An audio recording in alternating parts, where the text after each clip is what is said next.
नमस्कार, मैं अंजना और आप देख रहे हैं पृथ्वी न्यूज। आइए रुक करते हैं आज की बड़ी खबर पर। मैं कल से दिल्ली हाई कोर्ट की बात समझने की कोशिश कर रहा हूं, लेकिन समझ नहीं आ रही। कानून के अच्छे जानकार मित्र मुझे यदि समझा सकते हैं तो सिर्फ इस बात को समझा दे कि जो डिग्री पहले से ही सार्वजनिक है और खुद देश के केंद्रीय गृह मंत्री ने प्रेस कॉन्फ्रेंस कर सार्वजनिक की थी, उस डिग्री को सार्वजनिक नहीं किया जा सकता। गोपनीयता के आधार पर ऐसा दिल्ली हाई कोर्ट ने आदेश में क्यों कहा?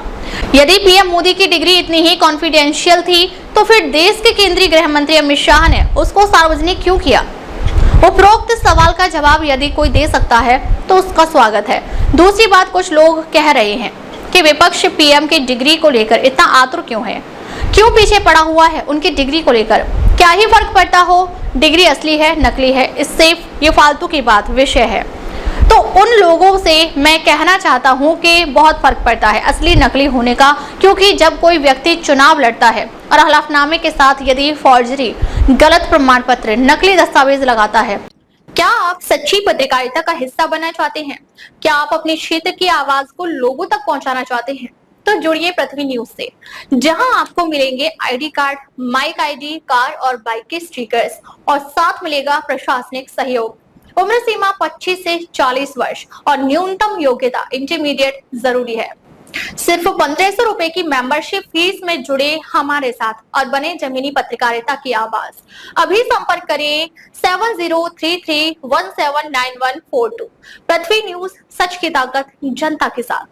तो उस व्यक्ति पर representation of the people act 1951 यानी लोक प्रतिनिधित्व अधिनियम 1951 के तहत कानूनी कार्रवाई हो सकती है यदि कोई उम्मीदवार नामांकन के दौरान हलफनामे यानी फॉर्म 26 में गलत जानकारी देता है या महत्वपूर्ण जानकारी छिपाता है, जैसे कि संपत्ति, देनदारियां, शैक्षिक योग्यता या आपराधिक रिकॉर्ड, तो यह अपराध माना जाता है जिसमें सजा के रूप में 6 महीने तक की जेल और जुर्माना या दोनों हो सकती हैं।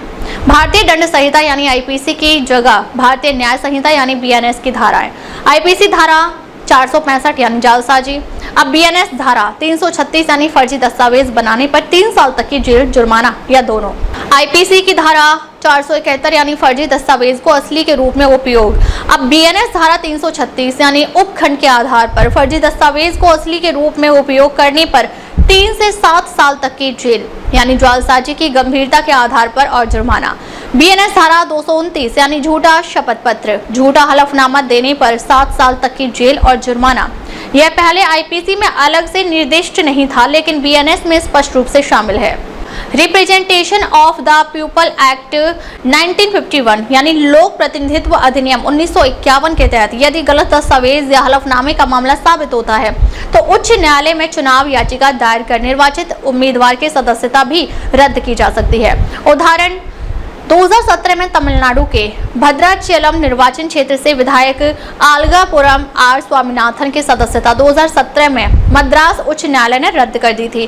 कारण था कि उन्होंने नामांकन में अपनी शैक्षिक योग्यता के बारे में गलत जानकारी दी थी। स्वामीनाथन ने दावा किया था कि उनके पास स्नातक की डिग्री है, लेकिन यह साबित नहीं हुआ। अदालत ने उनकी जीत को शून्य घोषित कर दिया। उनकी विधायकी रद्द की गई और मामला सर्वोच्च न्यायालय तक गया, जहां उच्च न्यायालय का फैसला बरकरार रहा। उदाहरण दूसरा, 2015 में उत्तर प्रदेश के एक स्थानीय निकाय चुनाव में रमेश चंद्र पांडे की सरपंच पद की सदस्यता इलाहाबाद उच्च न्यायालय ने रद्द की थी। उन्होंने फर्जी मार्कशीट जमा की थी जो जांच में गलत पाई गई। यह मामला 10 साल बाद सामने आया जब उनके प्रतिद्वंदी ने याचिका दायर की। अदालत ने उनकी जीत को अवैध घोषित किया। उनकी सरपंच की सदस्यता रद्द की गई और उन्हें सजा भी हुई। उदाहरण तीसरा, 2019 में उत्तर प्रदेश उन्नाव से बीजेपी विधायक कुलदीप सिंह सेंगर की सदस्यता उत्तर प्रदेश विधानसभा द्वारा रद्द की गई। हालांकि यह मुख्य रूप से उनके आपराधिक मामले यानी बलात्कार और अन्य अपराध के कारण था, लेकिन उनके हलफनामे में आपराधिक रिकॉर्ड को छिपाने का आरोप भी शामिल था। सेंगर ने नामांकन में अपने आपराधिक मामलों की पूरी जानकारी नहीं दी थी, जो लोक प्रतिनिधित्व अधिनियम के तहत अनिवार्य है। उनकी विधायकी रद्द की गई और वह जेल में है। उदाहरण 4, 2017 में अब्दुल्ला आजम ने उत्तर प्रदेश के स्वार विधानसभा सीट से चुनाव लड़ा और जीता, लेकिन उनके प्रतिद्वंदी ने इलाहाबाद उच्च न्यायालय में याचिका दायर की जिसमें दावा किया गया कि अब्दुल्ला ने नामांकन के समय अपनी आयु गलत बताई थी। अब्दुल्ला आजम पर आरोप था कि उन्होंने फर्जी जन्म प्रमाण पत्र चुनावी हलफनामे में लगाया था। लोक प्रतिनिधित्व अधिनियम 1951 के तहत विधानसभा चुनाव लड़ने की न्यूनतम आयु 25 वर्ष होनी चाहिए। लेकिन जांच में पाया गया कि नामांकन दाखिल करने, जांच की तारीख और परिणाम घोषणा के समय उनकी आयु 25 वर्ष से कम थी। इसके लिए उन्होंने कथित तौर पर फर्जी जन्म प्रमाण पत्र का उपयोग किया था। इलाहाबाद उच्च न्यायालय ने 16 दिसंबर 2019 को उनके निर्वाचन को रद्द कर दिया क्योंकि उनकी आयु पात्रता मानदंड को पूरा नहीं करती थी। इसके खिलाफ अब्दुल्ला आजम ने सुप्रीम कोर्ट में अपील की, लेकिन नवंबर 2022 में सुप्रीम कोर्ट ने उच्च न्यायालय के फैसले को बरकरार रखा और उनकी याचिका खारिज कर दी। 18 अक्टूबर 2023 को फर्जी जन्म प्रमाण पत्र मामले में उन्हें 7 साल की सजा सुनाई गई। इसके बाद 1.5 साल जेल में रहने के बाद जमानत मिली। मैंने बहुत आसान तरीके से आपको पीएम मोदी की डिग्री के मामले में बात समझाने की कोशिश की है। पीएम मोदी की डिग्री कोई हास्य का पात्र नहीं है जिस पर हम सब हंसी मजाक बनाएं, बल्कि ये एक गंभीर विषय है कि डिग्री असली नकली मेरी, इस पर मेरी कोई व्यक्तिगत राय नहीं है। ये काम मेरा नहीं है। मैंने सिर्फ इस डिग्री विवाद के पीछे विपक्ष के क्या कानूनी आधार हो सकते हैं उसके बारे में आपको कानूनी जानकारी समस्त उदाहरणों के साथ दे दी है। अब तक के लिए बस इतना ही। फिर मिलते हैं एक ऐसे ही बड़ी खबर के साथ। अब तक के लिए नमस्कार और देखते रहिए पृथ्वी न्यूज।